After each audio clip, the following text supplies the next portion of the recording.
for me, learning is a process of creating more experience. Good day, everyone. Welcome to What's Your Thoughts? We're all about spilling truth over trends. Ngayon, truth seekers out there, you are in something special. Today, we're diving to the world of TV and radio, uncovering the story of someone who has dedicated more than a decade to broadcasting. Kumusta ba kayo, guys? Sobrang balita kasi ngayon, di ba? Saan ba kayo madalas nagko-consume ng mga balita? Kasi personally ako, nanonood ako lagi sa YouTube, sa live stream ng ABS-CBN News. Kayo ba? Ninyo? Ako kasi, kukuha ako ng mga news sa Twitter kasi most of the time, hawak ko yung phone ko. Pero, from time to time naman, nakakapanood rin ako ng mga live broadcast sa TV, sa ABS, and GMA. Ikaw, Kai? Well, bilang isang simpleng tao. Wow. Gano'n, sobrang simple. Sobrang simple mo naman. Sa lang tayo, sa Facebook, mga FB Reels, ganon, sa TV Patrol. Siyempre, nag-upload din naman sila online, di ba? Tama. So, dahil dyan, ang topic natin today is being journalist amid the popularity of content creators. We'll be exploring the balancing act between traditional journalism and the fast rise of content creation. So, bali ngayong araw, ang malaking tanong na sasagutin natin ay, what does it mean to stay true to journalistic principles in a world where everyone has a platform? Kaya, for you guys, what does it mean to stay true to your journalistic principles? So, ayun. Syempre, hindi natin sasagutin yan now na now. Masasagot natin yung mga katanungan na yan mamaya. Kaya stick around as we get into the heart of storytelling, truth, and the future of media. Welcome, truth seekers. We are now with our guest for today, a true model of a productive journalist. He was already a radio personality at the age of 13, became a DJ in Barangay FM, and was an anchor and reporter in Bicolandia GMA Regional TV. Years after, he came back to radio in Win Radio while being a college instructor in Naga College Foundation, Inc. He is a persevering and hardworking journalist who finds enthusiasm in radio broadcasting and extends empathy in news reporting in 11 years of service. He is known as Papa Jesse and Papa Dax in Philippine radio, and now a news reporter of ABS-CBN News with fun and informative patrol ng Filipino video. Truth seekers, let us welcome Mr. Jesse Tenorio Cruzat. So, hello po, sir. Ayun. Welcome po. Hello naman sa inyong lahat. Welcome to my vlog. Oh, grabe, no? Grabe yung introduction. Saan nyo nakalkal yun, ha? Sikreto ko lang yun, eh. Ay, nag-research po namin talaga yun para po equip po kami. Grabe naman. Pero, yan, I'm very thankful, kasi hindi ko talaga, wala akong idea kung saan nyo nakuha yun. Pero, salamat sa opportunity na masama nyo dito sa podcast nyo, ma-invite nyo for this specific project. And yun, let's see kung ano yung pwede nating may ambag, kung meron akong pwedeng may ambag. And congratulations in advance kasi una pa lang, no, nakakahanga lang kasi very prepared kayo, no, with the introduction, may paganon pa eh. Sige, go ahead ninyo. Okay po. We're very glad po na napaunlakan niyo rin po ang aming invitation para sa interview natin, sa talk natin ngayon. It is an honor for us to speak with a broadcaster and a journalist na talagang inspiration at model sa aming mga kabataan. Ninyo? Yes po, sir. So, lalo na po kasi sa Bulacan State University po, dumadami na po yung population ng mga nag-enroll for broadcasting and journalism po na sobrang confused pa po sa pwede po nilang tahakin and pwede po nilang kahit natnaran sa communication and sa field po na media. Ayun po.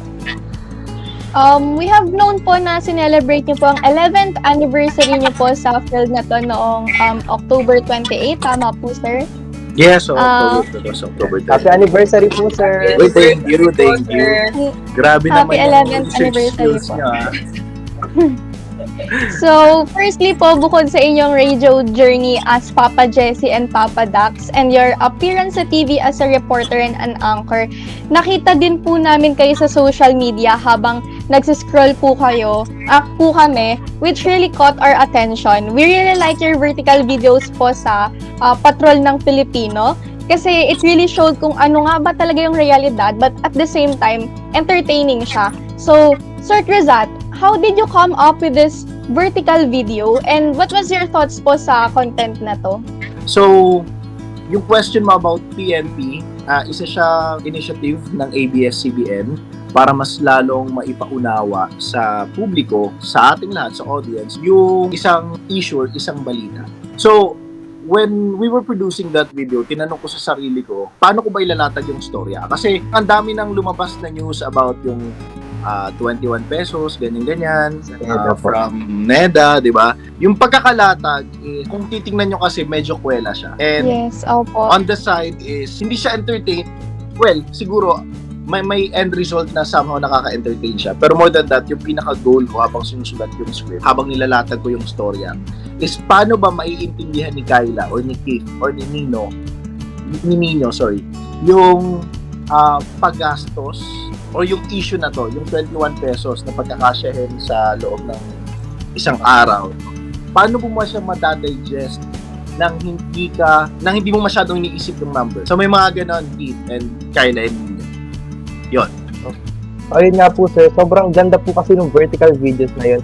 Yung with the graphics po, with the sound effects, lalo na po yung raw reactions po talaga ng mga tao na mararamdaman po talaga yung matinding effect sa kanila na hindi po ganun kabigat dahil po sa video na informative and entertaining po. And with your goal, sir, yung purpose po nung vertical video, I believe na effective siya, naging effective naman talaga. Kasi kahit kami pong mga kabataan sa kasya o di kaya video nyo po yun, di ba? Very na-hook po kami and informative talaga siya. And kanina po, nabanggit nyo po yung vlogger, sir. Curious po kami, gusto po namin itanong kung what separates journalists from content creators and ano po yung pros and cons nila para sa inyo? Okay. Unang-una, iset siguro natin yung description ng content creators. Siguro ang pina-point out nyo dun sa question is yung mga vlogger. So what separates sa vlogger? Siyempre, kaming mga journalist at minsan nagiging vlogger na rin, in a way, di ba, yung atake, mayroong journalistic principle na sinusunod, siyempre. Yung objectivity nandyan. It should be grounded sa facts and facts alone. We somehow bridge the gap between the issue and the people para maintindihan nila. So, yun yung pinaka-purpose ng journalist. Sana maintindihan din ng tao na we are doing this job not for anything else, but to inform. And hindi lang inform, but to transform. We are creating stories not only to inform, but to transform the community. Pag sinabing transform, hindi lang ako basta na, okay, alam ko yung balitang yan. Yung kasi yung inform doon na natatapos yun. Pero yung transform is, ano ba yung epekto nito sa akin in general? Pag nagmahal ba yung presyo ng gasolina at napanood ko sa balita, may inform lang ba ako? Or pwede akong matransform in a way na, uy, kailangan ko magtipid. So, maraming advantages. Dumarami na rin yung disadvantage kasi nga nag-blur yung line, di ba? Sabi ko. Okay, dahil bilang nabanggit na nga rin po yung sa very few vloggers po na hindi po na ganun nagpo-provide ng context, tapos yung paano po na-shape nito yung pag-digest po ng mga tao sa information and news po na sinasabi po ng vloggers. And sabi niyo rin po kanina na yung journalist po is parang nag-act na rin po as vloggers. Dahil nga po sa demand na kailangan po ng tao and ng media ngayon. Sa tingin niyo po ba sir is na-help po o hinder po ng ang journalistic profession ng mga vloggers po na hindi po nakakapag-provide ng deep context po sa mga issues o societal issues po na umiikot po ngayon sa mundo natin? Sa akin hindi naman. Kasi yung vloggers, trabaho nila yan.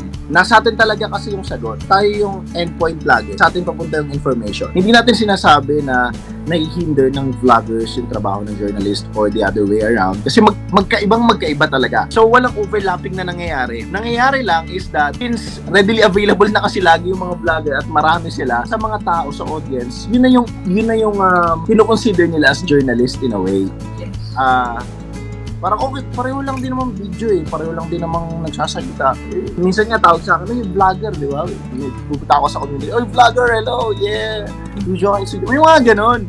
So, ikaw bilang journalist, syempre, hindi mo naman pwedeng sabihin, hindi po ako vlogger, di ba? And balikan ko yung tanong mo, hindi nahihinder ng vlogger. Siguro kailangan lang ma-educate pa yung mga tao sa kung paano nila i-appreciate yung mga vloggers and yung mga journalists. Sir, balik po tayo dun po since nabanggit nyo nga po yung sa mga vloggers and journalists. Tanong ko lang po, ano po yung strategies na na-develop nyo throughout the years para po mas maging relevant pa po kayo bilang journalist compare po dun sa growing competition po sa mga vloggers po. Ang ganda ng tanong para maging relevant. Kasi nakakalungkot kasi unti-unti nababawasan yung tiwala. I just don't know, nababawasan yung tiwala nga ng tao sa journalist, sa media kasi because of fake news. And thankfully, nandito tayo para i-educate yung mga elderly natin. Minsan sila yung unang nawawala ng tiwala.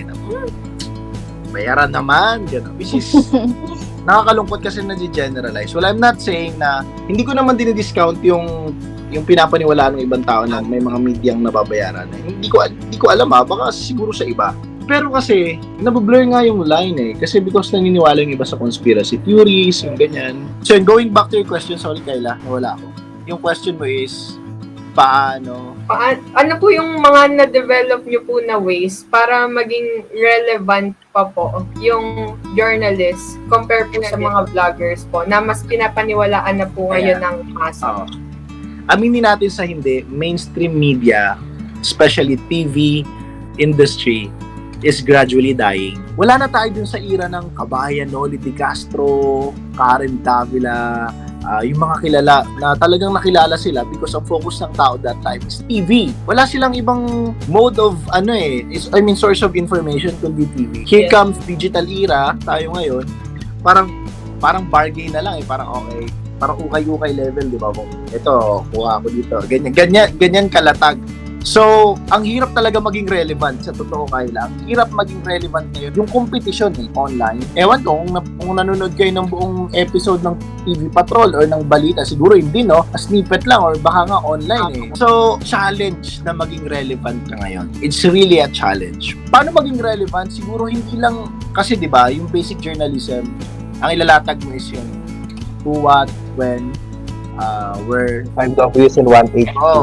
Pero, on top of that, kailangan nandun din yung tanong na, so what? Parang why give a shit? Parang sorry, ikat nyo na lang. Parang ganun. So, I think mas magiging relevant ka kapag nasagot mo yan at kapag naipaintindi mo sa tao yung tanong na, so what? Pangalawa, challenge namin na maging relevant kaya nga meron kaming mga ginagawang innovation. Kung boring kayong manood ng balita, at least mapanood nyo yung Patrol ng Pilipino namin, di ba? In that way, sa palagay ko naman, nagiging relevant ulit kami na journalist because of that specific atake na ako. Yun na po sir, nabanggit niyo po yung pagiging responsive sa pag-a-adapt po ng mga journalist sa iba't ibang kung saan po sila dinedeploy kasi po biglaan nga po, kaya po na maging responsive at maka-adapt po talaga sa situations na gano'n. So, for you po sir, kahit sa sarili niyo po, ano po yung skills or values or edge ng mga journalist na kailangan nilang i-bring sa masa o sa mga tao po? Sa akin yung objective more than anything else. Kasi pag nawala ka sa pagiging objective, parang okay lang kahit opinion yung makuha, which is nakakatakot. And more than data, more than numbers, people's story talaga yung sentro ng istorya. Nagiging relatable yung istorya because of our case studies. Yes, sir. Sige, ano pa? May question pa kayo? Sana meron naman ako na ambag kahit pa paano. Yes sir, sobrang dami po. Makakuha po ng insight sa mga sinabi po sir. Nako, thank you naman kung gano'n. Sige. Thank you po sa mga insights na binigay niyo po sa amin, mga tips, mga advice, and sa help niyo rin po sa pag sa interview po na to, which is one of our major projects po ngayon. Sobrang laking help po ng binigay niyo po sa amin. Puso. Dapat may puso doon sa ginagawa mo. So, grabe, no, guys?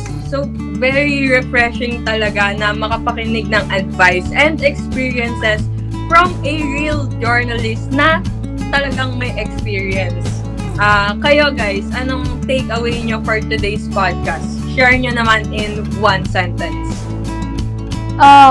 Ako, Kai, tumatak talaga sa akin yung sinabi ni Sir na puso, puso, puso. Kasi, na-realize ko na it's not about popularity and all talaga. Ang mahalaga yung kinikwento natin, yung mahalagang istorya, and sobrang relevant tong lesson na yun para sa ating mga student journalists.